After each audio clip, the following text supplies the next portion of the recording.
байцгаана уу эрхэм хүнд үзэгчдээ. Энэ удаагийнхаа Монгол киноны алтан дурсамжны нэвтрүүлгээр бид Мандухай цэцэн гатан киноны тухай ярихаар бэлдлээ.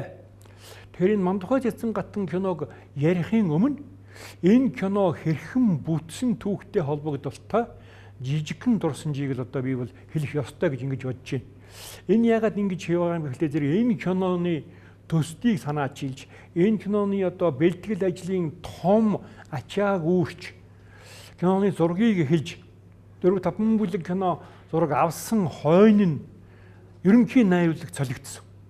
Зүгээр бид нар Монгол киноны алтан дурсамжийн нэвтрүүлэг гэж энэ дурсамжийн нэвтрүүлэг явуулж байгаа учраас ер нь үзэгчд бол бас энэ түүхийг сонирхдаг нэлээд хэсэг байдгийн байна гэж надад ойлгогдож байгаа сүүлийн үед энэ тэнд ярьж байгаа энэ төр тул тэгэхээр энэ талаас нь бол би бас сонирхолтой байх болов гэсний үүднээс энийг жигжид дугаан уран бүтээлийн Мандухайтай холбоотой хэсгээс яриагаа эхлэе гэж ингэж бодож байгаа.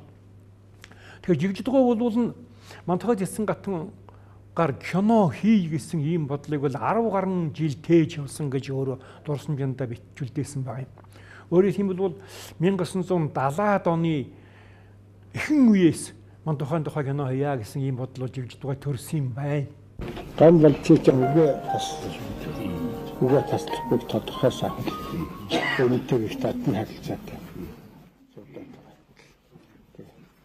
Одоохон сургууль нэг цагт нэг амраад тэгээ дараа нь цогтаад энэ киното хинэн гарах дээл авах юм тэгэж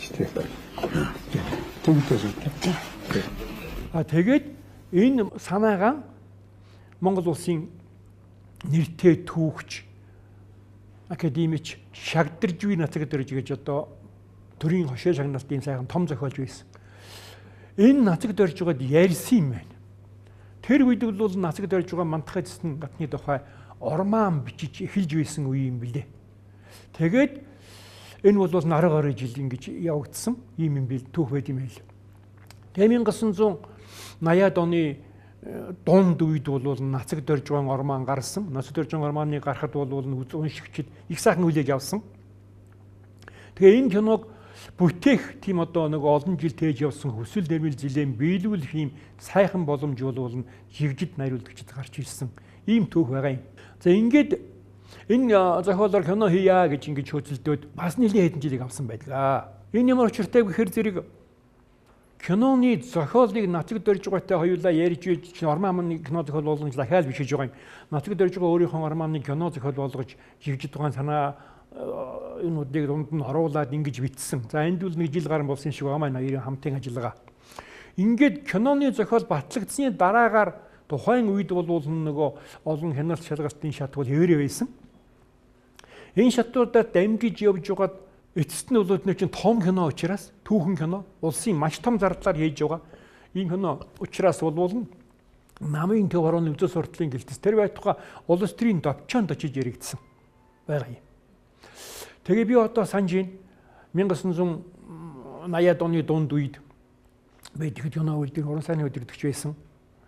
Мандухай цэцэн гатан киноны ийм хоёр ангитай киноны зузаан зохиол намын төв хорооны үзэл сурталын хэлтсээс ирж миний ширээн дээр байсан.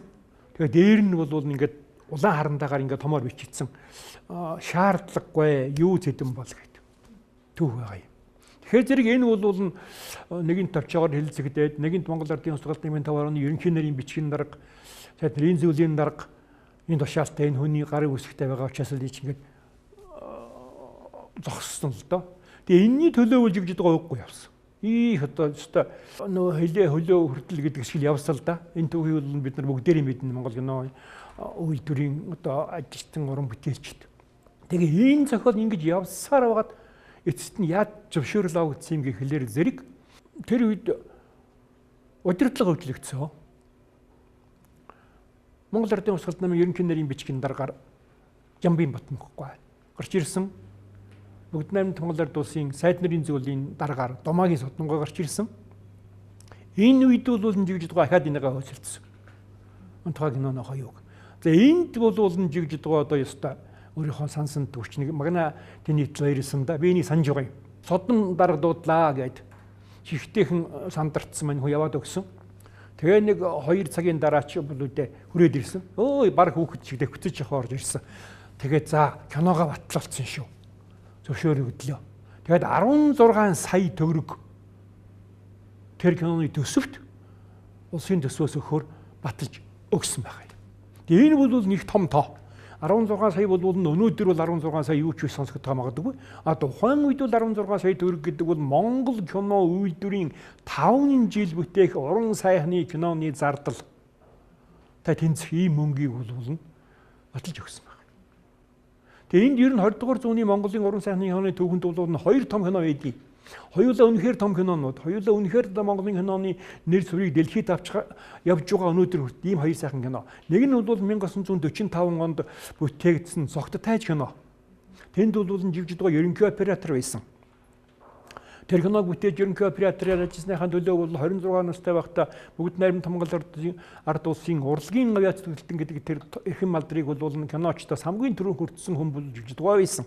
А дараагийн кино бол мөн улсын захиалгаар бүтээгдсэн Мандухай цэцэн хатан кино. Улсын захиалга гэдэг нь юу гэхээр ерөөсөө бүх одоо хөрөнгө бүх анхаарлыг л улсаас хангаж өгнө гэсэн ийм утга байгаа шүү дээ. Тэгээ Мандухай цэцэн хатан киноны батлаад сайд нэрийн зөвлөлийн тогтоол гаргахад тэр бүр заалт байдгийг. Энэ киног бүтээхэд бүх одоо албан байгууллагууд яам дамгын газрууд аймагуудыг туслах энэ ажилд тусал гэсэн тийм заалт байдаг байхгүй. Өөрөөр хэлбэл улсын захиалгаар бүх хүчээр хамтруулж дайчилж анхаарлаа төвлөрүүлж хийсэн хоёр том кино бол энэ хоёр кино. Энэ хоёр кино бол үнэхээр хоёулаа ингэж живжиж байгаа уран бүтээлтэй, живжиж байгаа амьдралтай холбоотой явж ирсэн ийм түүх байт юм аа. За ингээд Мандухай цэцэн хатан кино ингэж батлагдсны дараагаар бол найруулагчийн зохиол биежих ажил руугаа живжиж байгаа орсон. Өөрийнхөө группээ томилж авсан. За уран сайхны зөвлөлийн хурлаар хамгийн түрүүн кино үйлдвэрийн уран сайхны зөвлөл ерөөсө бүх юмыг шийддэг юм чинь. Зохиолыг батлана, жүжигчдийг батлана, тийм ээ. Төсвийг сангийн яамд, соёлын яамд дамжуулж хөлөлцүүлнэ бүгдээр кино үйлдвэрийн ажил болж байгаа. Ингээд кино үйлдвэрийн уран сайхны зөвлөлөөр хэлэлцсэн. За тэр зохиол хэлэлцсэн хойд би ярих байли. Энэ дээр бол энэ том түүхэн киноны одоо гол дөрүүдийн жүжигчдийг сонгон шалгаруулах гэдэг үл их сан ажил байсан. Ер нь бүх дөрүүд ганцхан Мандухай ганцхан сувдаа биш. За энийг бол жигж байгааг холон шаттай их уйггүй ингэж хийсэн. Энэ зүгээр яг үнний хэлэхэд бол өнөөдөр ингээд нэг чинь Мандухайд бол одоо манай том жүжигчид л одоо би хүний нэр хэлээд яах вэ? Их олон хүн сорилтын зурганд орсон. А жигж байгаа бол зүгээр тийм одоо жүжигчин биш. Нэг эвлийн ажилтан эмэгтэй байсан юм а. Үнэхээр их сайхан Монгол нүүр царайтай, гоё нүдтэй шүдтэй, хэн чарсан нэрийн нэг Монгол эмэгтэй, нэрийн нэг морин дээр ингээд завсаг гасч байгаа гэж яхад Мандухай юм байсан болов гэмээ гадна талаасаа. Тийм хүнийг авах гэсэн байхгүй юу. Тэгэхээр бид нар бол нуран сайхны зөвлөл юу гэж живж байгааг ятгсан юм, өөрчилсөн юм гэхлээр зэрэг үгүй энэ том түүхэн хоёр ангитай гэнэ. Энэ том төрийг бол наад хүн чинь дотор талаас нь бол хүч тутнаа. Тэгээд тэрийг бол живж байгаа харин зөвшөөрсөн, ухаарсан. Тэгээд олон мэрэгжлийн жүжигч дотроос бол сувдыг авсан. Энэгээр бол онсон. Тэгээ сувд бол үнэхээр сайн тоглосон Мандухай. Марах юм байхгүй тийм үү. Тэгтээ тэр үед бол сувд тоглох нэ гэдэг энэ чинь нөгөө орон бүх улс даяар цацгдсан байсан учраас Мандухайд хэн тоглох гэж байна гэж хот хөдөөгүй шуугдаг, хардаг, чих тавьдаг байсан юм байна л д. Тэгээ сувд тоглох гэж байна гэсэн чинь их эсэргүүцэл ирсэн шүү дээ. Радиогоор ярьсан, сонин дээр битсэн, захиа ирсэн, тийм ээ. Одоо хотын дөрвөн хан дотор өссөн тэр хүүхэд одоо яаж энэ Мандухай энэ баатарлаг эмэгтэй дүрийг гаргах юм гээд энэ дээр бол би сувдад үнэхээр баярлдаг. Асар том хариуцлага ирснийг бол мундаг ухамсарлсан. А зүгээр ер нь жүжигчин хүн тэр дундаа кино жүжигчин хүний одоо урд чадал авхаал самбаа юу эсвэдгийн тэрийг бол сууд өстэй дээд хэмжээнд хүртэл гаргаж шавхаж мэрийж ингэж тоглосон. Тийм ч учраас Мандухай бол өнөөдөр үнэхээр Монголын киноны одоо сур дүрийн нэг болж үлдсэн. Та нарын хинт чинч хаан болох их байхгүй. Хааны алтан ургийн хүн байна гэдгийг та бүхний сониртуулах. Тэр хүнийг би олж хаан өргөмжлөн. зураг эхлээд бэлэн болсны дараагаар жигжид дугай зураг эхэлсэн. 2 ангитай. Уран сайхны кино. Ерөнхий оператор нь манай Дашторжийн Баатар гэж маш сайн оператор. Тийм ээ 2 дугаар оператор жигжид дугаан өөрийнх нь хүү байсан. Манай сайн операторын нэг тухайн үе залуухан оператор байсан. Жигжидийн Биндэр. За ингээд ерөнхий зураач Пүрв Сүх, тийм ээ. Түүхийн зөвлөх Нямбо. Ийм одоо хувцсны зураачийг заавал хэлэх ёстой. Урлын ажлын амгалан гэж хүн бий. Тэр бол энэ баруун Монголын одоо олон үндэстнүүдийн хувцсны эскизээс эхлээд бол насаараа тийм жүжигчний жүжигүүдийн эскизийг зурж байсан. Үнэхээр судалгаагаа насаараа хийсэн тийм юм байхгүй. Амгалангуй тэр бол үнэхээр мундаг судалгааны ажил ерөөсөө. Сүүлд нь амгалангуй энэ Мандухай киноны хувцсны юугаар эскизний энэ дараа альбом гаргасан л да. Одоо тэг харахад бол энэ залуу уран бүтээлч, залуу зураачд бол үнэхээр гарын авлага болохоор тийм сайхан юм бий. Ийм юм. Тэгээ энэ сайхан уран бүтээлийн группийг болуулна жигжид дугай цуглуулж нэг баг болгож ингэж чадсан. Цөөхөн хугацаанд чинь нэг одоо ерөнхийдөө киногоо бошуухан хийхгүй бол болохгүй байна энэ төр гэдэг тийм юу болуулна дээрээ чиг иржил байсан. Нэгдүгээр, хоёрдугаарт тэгээ энэ их том уран бүтээлийн ажлын хажуугаар жигжид дугай одоо их баатарлагаар гэж хэлэх юм уу бараг шахуу үүрч гарсан нэг том ажил бол энэ нүсгэр киноны бүх бэлтгэлийг одоо өөрөө удирдах хийсэн. Тэнд чинь хувцас, жижиг хэрэглэл энтергээл ингээл бүхэл юм байна. Тийм ээ гэрим одоо юм. Энийг бол одоо цөөхөн сарын дотор их амжилттай хийсэн. Энэ бол улсын найруулагчийн зохион байгуулах чадвар. Тийм ээ тэр хүний нэр хүнд. Тэр хүний одоо олон жил бодож явсан киноныхон төлөө явсан тэр уйггүй сэтгэлийн үр дүн байсан гэж би өнөөдөр хэлмээр дурсмаар байгаа юм. За ингээд энэ киноны зураг авалт эхлээд ингээд энэ нэг 4 бүлэг зураг авсан жигжид дугай. Тэгээ байж итл бол жигжид дугай би жилээр гисэн. Тэгээ ер нь жигжид дугай биений жилээр хэл бол тэр бэлтгэл ажлын үйд байсан л да даралт нэгтдэг тийм ээ настай баг 60 хүрч явсан байх шүү. Тий нэг сониндөө хөөд нь штэ.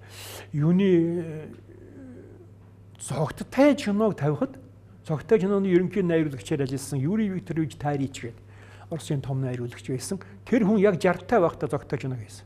Тэгээ жигжид дугай маань яг 60-тай байхдаа Мандухай зэцэн хатан киногоо зургийг хэлсэн байхгүй. Сонин ийм тохиолдол байгаа тийм. Тэгээд би энэ жилээрхэд эмнэлэг тавьчихсан. Энэ киноны ажил төр зогсоод киноны ерөнхий найруулагчийн ажлыг болуулна. Тэр үеийн залуу найруулагч манай Монгол Улсын төрийн шагналт найруулагч Бэгзэн Балжин юмд хэлж болсон. Ийм очиртай юм. Тийм учраас өнөөдөр бол үзэгчид ингээд ерөнхий найруулагч Бэгзэн Балжин юм гэдээ гарахлаа зэрэг бол гайхаад байх юм байхгүй гэж ингэж хэлмээр байгаа юм. Энийний дараагаар бол яг Балжин юм киноны ерөнхий найруулагчийн хийхийг авсныхаа дараагаар жигжид дугай найруулагчийн зохиолыг өөрчилсөн, форматыг өөрчилсөн, 2 анги байсныг 4 анги болгосон иймэрхүү өөрчлөлтүүд бий л дээ. Тэгвэл гол ороолын жүжигчд юм уу гол бол миний түрүүчийн хэлсэн гол юмнуудыг бол өөрчлөөгүй. Сууд тэр чигээр энэ гол ороолын жүжигчд бүгдээр тэр чигээр үлдсэн дээ. Зүгээр Баатрыг өөрчилсөн. Баатрыг өөрчлөөд манай Шарав Доржийг авсан. Шарав Дорж бол одоо манай сайн операторуудын нэг энэ киногоор төрийн шагнал авсан. Ингэж эхэлсэн. Тэгээ энэ бол яг зүгээр тухайн үедээ бол бас жигжид дугайд нэлээд хүнд цохилт байсан юм шиг байгаамаа. Энийг бол тэр яг киноны найруулгын ажлыг шилжүүлэх үед хүмүүс ярьдаг л байсан. Ер нь өөрийг харахад бол мэдэгдэж л байсан л да. Хамт ажиллаж байсан группийн усууд нь ярьдаг байсан. Гэр орных нь одоо аваа хүүхдүүд нь хүртэл ярьдаг байсан гэсэн одоо хүнд байсан. Тэр мэдээж хэрэг юм да. Том уран бүтээлч хүн бол өөрийнхөө одоо оргил бүтээл гэж бодсон байх гэж бодож байгаа юм л да. Тийм 10 гаруй жил хөөцөлдөн гэдэг чинь баггүй хугацаа тийм ээ. Тэрнийга гинт хинэг өдөр за чи тав гээд өөр хүнд өгч хэдүүлээсүү байсан баг тийм ээ. Ийм юм. Гэхдээ Мандухай зэцэн хатан кино бол үнэхээр сайн кино болсон. 20 дугаар зууны шилдэг бүтээлийн нэг мөн Мандухай зэцэн хатан бүтээснийхэн төлөө уран бүтээлчд, гол уран бүтээлчд Монгол улсын төрийн шагнал болгосон. Энийг л нүдэ олсон шагнал гэж боддог. Одоо Мандухай зэцэн хатан кино руу орж ярих гэж бодож байна. Мандухай зэцэн хатан кино руу орж ярихын өмнө би нэг хоёр одоо ийм баримт тийм ээ түүхэн баримт үзэгчид сонирхуулъя гэж ингэж бодож байгаа юм. Тэгээ энэ бол яг миний энэ хэдэн ном л да. Энэ өөрөөр хэлбэл миний саяын энэ ярьсан одоо миний энэ үзүүлэх гэж байгаа баярт энтертэй холбогдолтой энэ бол бүгд дээр үнийн түүх юм. Би ерөөс бодлоо яриаг. Энэ бүхний зүгээр сонирхъя, үзье, харъя, цааш нь гүнзгийрүүлье гэсэн хүнд бол одоо энэ нэг юм ном байгаамаа. Монгол киноны тэргүүн гинжин гэсэн нэртэй энэ жигжид тухайн тухай манай сайн нэртэй сэтгүүлч Даваа самбгийн Хатан Баатарын бичсэн ийм ном. Энэ номон дээр бол нэлээд тодорхой бий. Өөр нэг ном бол Монгол кино үйлдвэрийн Ахмад инженер Санжигагийн Батчулангуан бичсэн Монгол кино үйлдвэр үүсч хөгжсөн түүхэн баримт гэж ийм ном байдаг. Энэ номон дээр бас нэлээд тодорхой бий. За 3 дахь ном бол жигжид тухайн том охин жигжидийн навчаагийн аав хаан ойд зориулж хэвлүүлсэн аав им нөмөр гэж нэртэй юм сайхан дурсамжийн ном бий. Энэ номонд бол олон хүний дурсамжууд орсон. Үр хүүхдийн дурсамж, авга хань нөхдийн дурсамжууд орсон ийм номнууд байгаамаа. Энийг би үзэгчдэд харуулдгийн учир юу гэхлээр зэрэг хэрв энэ түүхийг сонирхсан ийм хүн байх юм бол үзэж харахад ийм юмнууд бий шүү гэж ингэж хэлэх гэж байгаа юм. За өөр нэг хамгийн сүүлийн гарсан юу бол энэ миний энэ жилийн хэвлэж гаргасан 55-25 сүүлдэр шиний хүүхдүүд гэж ном байгаа юм. Энэ кино номон дээр бол Мандухай цэцэн кино гэдэг ингээд бар киногоор нь кино төрсөн түүхийн одоо өөрийнх нь чадлын мэдлийн хэмжээгээр түүхэн баримтад тулгуурлаад бичсэн ийм баримт бий. За би эндээс зүгээр нэг ганцхан хүний нэг ийм юу уншиж байгаа. Дурсамж байгаа юм. Хүн заяаны Монгол нэгэн од гэж нэртэй. Ийм дурсан цэ балхаажав гэж. За балхаажавгаг бол манай Ахмад үеийнхнийг сайн мэднэ.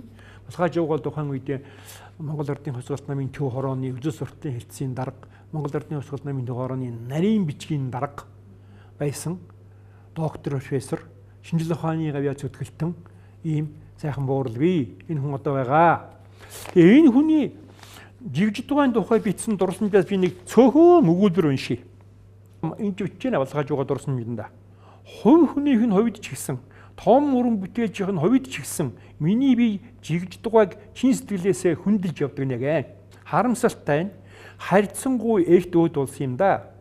Тэр тусмаа Мандухай зэлсэн хатан киног бүтээхэд гаргасан тэрхүү их нөр хөдөлмөр зүтгэлийнхээ үр дүнг бүрэн гүйцэд үнэлүүлж чадаагүй сэтгэл нь дотуураа гонсойсоор яваад таалал болсон явдалд гүн харамсалтай явдгаа муухай юм гэж. За энд би нэг зүгээр жигж тухайн өөрийн гараар бичсэн энэ захиавал архивт байгаа юм. Энэ захианы хэсгээс би номноос уншия. Жигжид найруулагч ажиллаа өгчхөд байхдаа нам төрийн тэргүүн Ямбын Батмөнхөд 1986 оны 10 дугаар сарын 16-ны өдөр бичсэн загтал байгаа юм. Энэ загтлаас унших гэж байгаа юм. Би энэ киноны асуудлыг олон жил хөдөлгдсөн бөгөөд киногоо өөрөө хийж дуусгая гэж үнэхээр бодсон юм аа. Киноныхон ажлыг эрчимжүүлэхээр зарчим шаардлага тавихад түүнд нь дургүй эцэж эрх тушаалан ашиглан намайг хэсэг хугацаанд нэмлэг төвчний далиндуулан киноны ерөнхий найруулагчаар танил талынхаа хүнийг томилжээ. Иймд би өөрийн эхэлсэн түүхэн том уран бүтээлийн дуусгахад минь дэмжлэг үзүүлэхийг хүсье гэж энэ Батмөнх дагад бичсэн захиа байх юм. Тэгээ энэ хоёр баримт бол зүгээр одоо Мандухай зэтсэн киноны түүхт бүтсэн түүхтэй жигжид гэдэг энэ том найруулагчтай лагчийн уран бүтээл амьдралын түүхтэй холбогдолтой энэ яг одоо юунд үлдсэн түүхэн хоёр баримтыг л би хэлж байгаа. За одоо ингээд бол юуны Мандухай зэтсэн гатан киноныхон тухай ярья гэж ингэж бодож байна. Энэ нэвтрүүлгэнд Монгол кино үйлдвэрийн 70 жилийн оогоор 2005 оны үед миний энэ Мандухай зэтсэн хатан киноны гол уран бүтээлчтэй уулзаж ярилцаж байсан ийм архивын материал ашиглагдаж орж байгаамаа. Тийм учраас үзэгчид бол энэ ярианы хэсгүүдийг тэр үеийн одоо ийм дурсамж байна гэж ингэж ойлгож хүлээж аваарай гэж ингэж хүсэж байна. Ингээд сувдын хувьд бол би түрүү хэлсэн их олон өрсөлдөгчд байсан, хэцүү байсан. Үнэхээр одоо өөрийнхөө биеийг дайчилж уран бүтээлч том жүжигчин гэдгээ энүүгээр гаргах тийм одоо мундаг хариуцлагатай үүрэг сувдын өмнө ногдсон гэж тийм үү. Тэгэхээр тэр үеийн сувдын ярилцлагаас тав хүн төлөөлье. Яг миний тоглосон би дангаараа гаргасан гэх юм бол ёстой хэлж мэдэхгүй юм. Зүгээр одоо шарав доржийн одоо үнэхээр шарав доржинд миний тоглолтод гүй их тус болсон шүү. Энд найданч өгч юм одоо бодог гүй ёстой их тус болсон шүү гэж хэлэхэр хэсгүүд их байдгийн шүү харин. Тэгэл улсуудаа тэр тангаргийн хэсэг их сайхан болсон л гэж ярьдгийг. Би бол тэрийг одоо манай гэрлийн хүмүүс, манай шарав доржийн гавья гэж би боддог. Тэр охин байгаа зураг одоо үнэхээр одоо их сайхан болсон гэж улсууд магтдгийг. За охин сатаахта ёслон мөрөгдөө.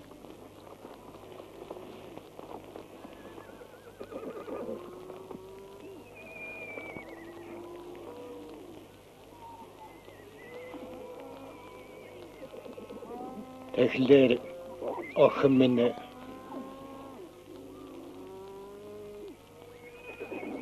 сатаа сайд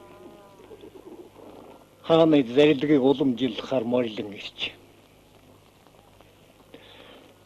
Хаан чамайг хатан дүргэмжлэхээр зарилэг уулгасан байна. Намайгүй. Эчи.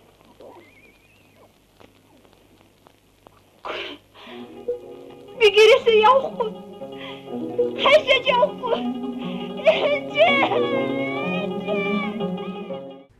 За энэ Мандухай хэлсэн хатан кинонд бол Балжины үнэхээр уран бүтээлийн санаа нийсэн сайхан хамт олныг бүрдүүлсэн нь яг харахгүй нэ. Саяын совдын хэлдэг бол энэ одоо гол дүрийг ялангуяа бүтээж байгаа жүжигчинд бол тэд нар бол нэгэн сэтгэлээр ажиллаж маш их түвшиг болсон гэдэг нь бол мэдэгдэж байгаа.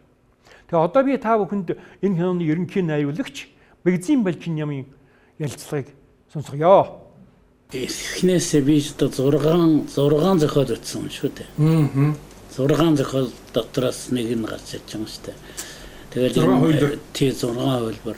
Энэ нь нэг арай боломооргүй, тэр нь нэг арай боломооргүй, нэг нь уншаад, нэг дарга уншиж үзчихэд ширэнтэй жал байлгаж ягаад нэг лүндэн болгодог. Тэгээд нөгөөх нь одоо энэ чин дараа гарна энүүгээрээ намайг ороо заалах нь байна гэж бодогдоод тэрний эсрэг юм бодогдсон шүү дээ.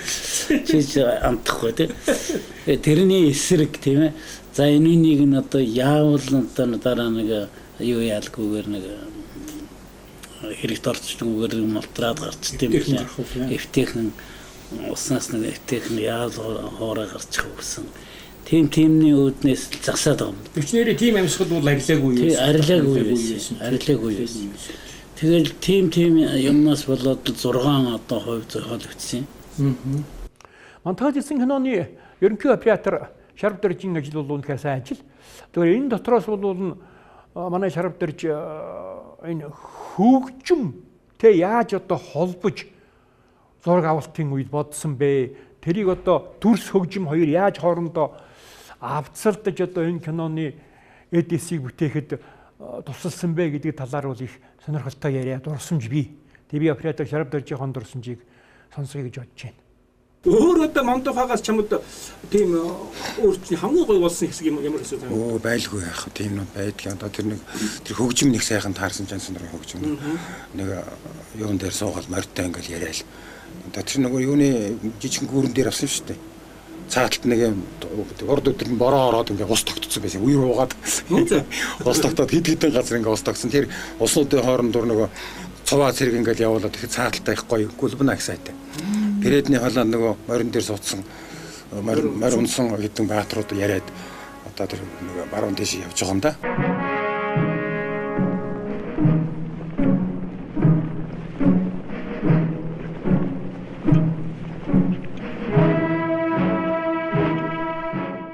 За энэ хэсгээс гадна бол Мандухай хэлсэн кинонд сайхан одоо хөгжимтэйгөө уялдсан хэсгүүд маш олон бий. Энд би Жанцсан нор хөгжмийн зохиолч Жанцсан нор бол их том эрсдэл хийж энэ хөгжмийг бичсэн. Уран бүтээлийн их уйггүй эрэл хайгуулын үндэндээ энэ сайхан хөгжим төрж гарсан гэж ингэж боддог. Тэгээ энэ өөрийнхөө энэ Мандухай хэлсэн хатан киноны хөгжмийн зохиомжийг хэрхэн олж гаргасан тухай Монгол улсын төрийн хошоо шагналт ардын жүжигчин хөгжмийн зохиолч Нацгийн Янсан нарын яриаг сонсё. Европын 300 жил ноёрхсон симфони оркестрийг яг симфони оркестр шиг дуурахгүй. Симфони оркестр тоглоод байгаа мөртлөө симфони оркестр гэж баг мэдгэтгэхэргүй болгох л миний риск одоо эрсдэл тэр байна. Гончсондоо надад бол хэлжсэн л за чи одоо ингээд одоо Бетховен ингээд бичсэн чи одоо Чайковский ингээд бичсэн энд нь бичихгүй бол ер нь хэцүү шүү чи гарахгүй шүү л гэдээсэн. Тэгэл би тэрлүү чи нөгөө нарийн дуурдаг Европын оркестр болдог нөгөө хөл үлээврүүдийн бүгдийг хасчаяал оронд нь эвэр бүрээ мөрөө морин хуур зорин хуур ятг матг оруулаад тэгэл уртын дуул шиг юм хээ гэсэн норбон цогоманс төрж оруулаад симфони оркестр нь 2 дугаар балаан гэж ярьдаг одоо ард сүүдэртийн дэвсгэр болоод наанам үндэсний хөгжмөнүүд орж ирээд ингээд шинэ оркестрийн маягийн одоо юм гарч ирсэн. Энүүгээрээ бол одоо эрсдэл байсан. Эрсдэл бол өөрийнхөө эрсдлийг бол давж чадсан гэсэн ийм л ойлголт байгаа юм. Тэгэхээр энэ Жансан нарын хэлээд байгаа санаа бол их чухал юм байгаамаа. Ер нь бол нэг том уран бүтээлийн ганц маань айч биш. Ингээ харахад бол том уран бүтээлчийг бол цаг үеийн төрүүлдэг юм байна гэсэн над нэг юм бодол байдаг.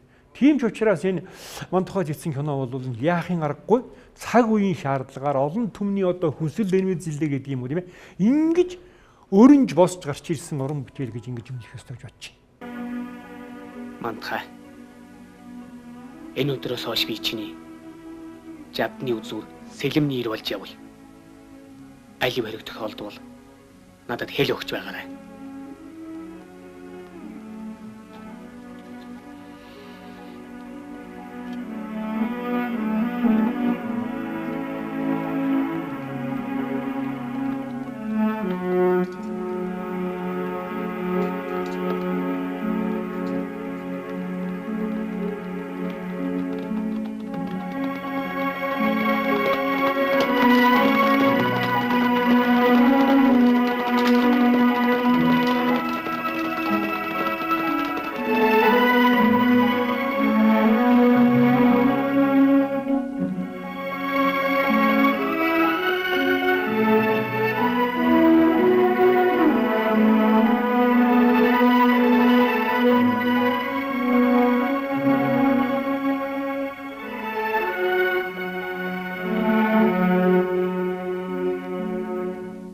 Сувдаа бол энэ дээр одоо маш их хүч гаргасан да.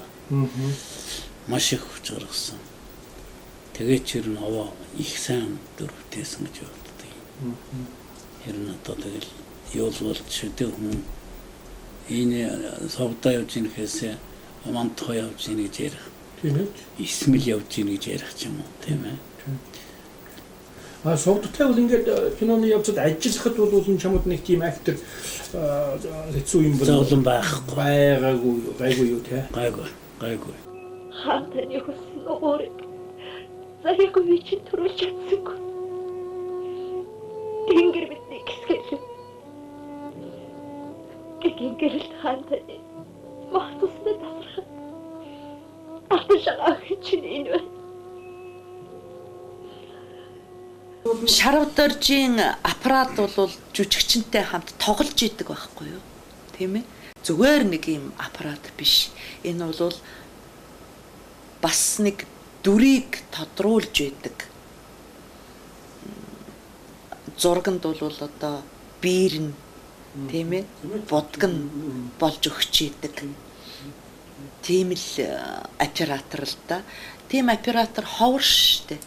Би зүгээр нэг бараад өдөр хар хорон дээр юун дээрээ шаарагдчихсэн чинь би тэр тангаргийг бүр зохиолоо унш холгондоо л ихэндээ л боддог байсан. Гэхдээ энийг юм яаж авна? Яаж авах ёстой юм бэ? Яавал энэ одоо тийм одоо бодит бусал харагдмаар. Тийм учраас одоо өдөр дээр шаарагдчихсэн чинь гэнтхэнтэй санагдахгүй. Харанхуй ингээд хатар харанхуй тэр олон одоо бурхан байдаг юм юу ч байдаг тэр дотор олон зол их өчргүй олон золсоо. Мандухайг эргэлдүүлээ. Аппараттайгаа эргий. Тэгэл янз бүрийн төс юм харагдана энэ хараар нь зол болонгор. Тэгээ тэр урт диалог байгаа юм чинь. тэгэнгүүтээр гарч өгөөгөл шарууд орж байгаа л хэллээ. Гэхдээ нэг ийм юм бодогдлоо одоо энэ нэг л яа хийгээл гэсэн чинь нөгөө чинь дорх нь бол байна. Маш зүйтэй. Тракторын дугаалаа тэрэлж байна гэдэг. Тэгэл тракторын дугуй газар нэг шон нөгөө эргэлддэг голтой нь олж ирэл. Тэгэл тэрэн дээр суулгаж байгаа л. Суулгаж байгаа л. Дээр нь банц тавьж байгаа л аппаратаа тавьж байгаа л. Шарвдарч банзны нэг үзүр дээр нь фокс авахулсан юм дээр. Мандухай агсуулгаал. Тэгэл ааж явах эргүүлэл. Тэгээд тэнгэр дуурал. Тэгээ яах дуумаар удаад ирэхлээр тэгээд сүлдээ арай гайгүй болох шиг. Эцэг хааны үр балчир эцгийн жолоонд гарах идүүгээ цагт ирэх төрхөмсөх имийн жаргалаас олны тусыг хичээлээ. Туурын улсаа горч тулгар төрийн архив хаваас төгсөлд миний эзгүй хоцорч тусгаар нэрийг алдгаас юм ээ. Тэгэхээр би юу хэлэх гээд байна гэхээр уран бүтээл гэдэг тэр нэг техникээс энийг шалтгаалдаг гэд биш юм гэж л хэлэх гээд байгаа байхгүй юу. Тэг хичнээн мундаг техник байсан ч гэсэн толгойл ажиллахгүй, ив нэгдлээ олохгүй, өнөө юм нэг сайн уран бүтээл талаас нь бүрдэж өгөхгүй бол Монгол гинал гарах юм байна л. Ер нь бол би өөрчлөлт гэсэн ярьдаг байсан 4 жилд нэг удаа том түүхэн кино хийх ёстой юм аа монголчууд гэж. 4 жилд хийх ёстой. Бид нар бол одоо Лэгдэн хаан хүртэл бол олон хаадуутай, цөмөөрөө том түүхтэй. Шүү дээ. Тэгээд энэ чинь дэлхийн том одоо улсуудыг одоо цагаатаа өгөөд одоо зүчих ингээд одоо ингээд асар том одоо улсуудыг хөл дээр нь босгож гаргаж ирсэн ийм том одоо хаадууд байж шүү дээ. Эдний тухай бол бид нар үнийн чанартай бол юм мэдэхгүй. Судалдаг барьдаг ийм улсууд л одоо жол юм мэддэг. Тэгээ ганц нэг ном одоо бичдэг. Нэг түүхэн одоо өгүүлбэр бичдэг. Энгийн нөхөр бол би Лэгдэн хааныг мэдэхгүй. Мэдэх ганцхан зүйл би тэрний өхлөөр Батчаргаа цогтойж дээр нэг одоо тахал болсон газар руу очоод Чингисийн тамгыг аваад хадны загвар ордог. Энийг Лэгдэн хаан гэдэг. Захрын Лэгдэн хаан гэж хэлдэг. Хамгийн сүүлчийн отхон хаан. Тэгээд одоо Чингисийн тамга олдгоо байсан юм байна. Лэгдэн нөхөр нуугаад ингээд энэ бол ер нь одоо хөгийн нөхөр байсан юм байна гэсэн одоо ойлголттой. Гэтэл Лэгдэн отхон хаан бол асар хэм хийсэн юм байна л шүү дээ. Тэгэхээр хэрвээ одоо бид нар их орон жүзэл гээл одоо их орон гэл ингээл яриад байх газар широгоон гэл ингээл яриад байх. Энэ түүхэн улсуудын тухай тийм хүмүүст үнэтэй цайтай ийм дэлгэцээр хүргэхгүй бол энэ бол хязгаарч одоо бүтэхгүй. Мандухай цэцэн киноны төгсгөл хэсэг буюу одоо 9 өхлийн хэсгийг бол манай үзэгчид их сонирхдаг. Хүн бүхэн хэрн ярьдаг. Тэгээд дамчааг цэрүүн тунгалаг байхад нь уулзсан хүн бүхэн бол байцаадаг байсан юм гэсэн. Яаж ивлээ өдөж та ер нь шороонд болуулсан юм л л дээ. Тэгээ энэ тухай манай оператор Шарв Доржийн дурсамж бий. Энэ дурсамжийг та бүхэн төргий. Тэр чи одоо нэг тийм одоо их харгис юм шиг хүмүүс ингээд үзэгч хүмүүс бол нэг харгис одоо киноныхаа хүн одоо ингээд болж зураг хүртэл зураг авсан айдгүй хүмүүс гэж боддог байх л та. Тэр чинь яг хэрэг дээр очиход тийм сүртэй юм биш. Ягаад гэвэл тэр хүн чинь ингээд сандал дээр сууж байгаа байхгүй юу? Тэгээ хүзүүрээ ингээд бэрсэт дээр ингэцээ хөндөө юмны доор одоо ингээд гартаа бараг нэг шиллонхыг барьсан сууж байгаа шүү дээ. Гөлөг би ямар ч өхлөөс айхгүй. Намайг булаад ай. Таам бол дүүрэлж явуулж байгаа нэг татнагаа тийм. За та одоо ингээд тэр чинь ингээд нарийнхаа утсаа ингээд ойцсон байгаа шийдээд нөгөө та дөрөв тишиг онгорхой зүсээд ийм бэрзэн шүү дээ. Тэгээд доор нь картон мордон хийцэн байгаа юм л да нөгөө дөнгөл зүйлэхгүйгээд.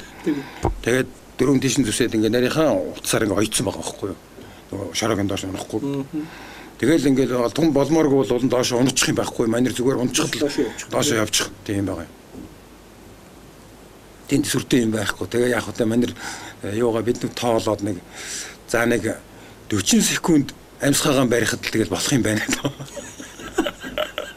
Дамжгаа бол тэгж болоож авсан даа их баатарлаг одоо жижигчин болж ярьж байгаа шүү дээ. Нэг жаахан хэцүү юм байсан нөгөө дээрээс нь шороо хаяхаа зэрэг тэр шороо чинь хурц шороо гэх хүнд 2 кг шох юм байгаа шүү дээ. Нэг хурц шороо. Тий. тэрнийг тэр дуулган дээр хаяхаас их хүчтэй цохидог дээрээс.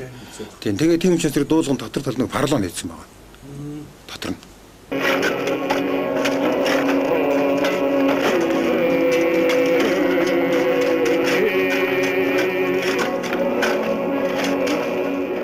За ингээд Мандухай цэцэн хатан гэдэг 4 ангитай орон сайхны түүхэн төлсөн кино болвол тэр жилдээ бүгд найрамд Монголд улсын төрийн шагналыг гол уран бүтээлчтэй авчирсан ийм сайхан бүтээлээ.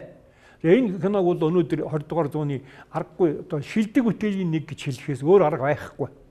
Ийм сайхан кино. За ингээд та бүхнийг тохсон сууж киногоо үзнэ үү гэж орж байна.